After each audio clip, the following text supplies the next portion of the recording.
في ناس هتقابلها في حياتك مش عايز تشوفها ولا مره من الاخر يعني. وانا بتمشى في وسط البلد قابلت عبد الرحمن وهو واقف في وسط البلد على الفرش بتاعه ده، وما شاء الله يعني حد تعامله بسم الله ما شاء الله. انا كلامه بس من قبل ما افتح واسجل الفيديو انا مش عارف اقول له ايه ولا اي حاجه.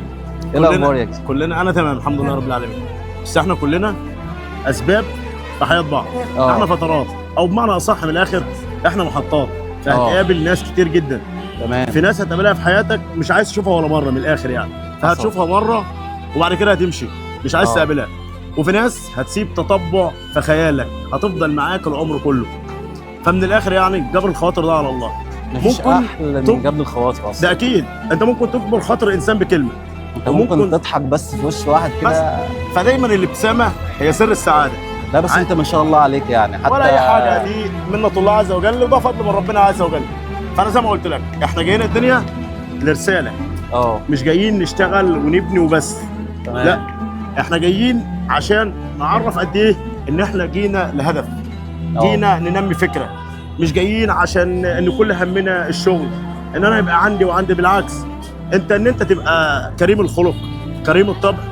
فمن الاخر من صار جابرا للخواطر ادركه الله في جوف المخاطر. وبعدين انا اتشرفت بيك والله، والله العظيم انت انسان جميل. انا بس كنت حابب اسمع الناس الشعر اللي انت بتكتبه. طيب هم ما يعرفوش ده، بس انا كنت حابب اسمعهم. حد سالني عن حاجه فبيقول لي انت مين؟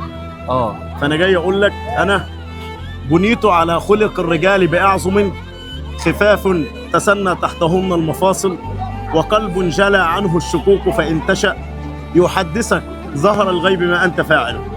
بس فانا ابسط خلق الله يا دوبك. ربنا يكبر بخاطرك ويوسع رزقك يا رب. انا مبتسم والله، وانا اتشرفت بيك. انا زادني شرف طبعا، وانت حد جميل جدا. الله يكرمك يا باشا، انت اللي ربنا يوسع رزقك يا رب. الله يكرمك يا رب العالمين، وتكسر الدنيا. نورتنا. اسم صفحتك ايه بقى عشان انت عندك صفحه اكيد؟ اسمها عبد وطران.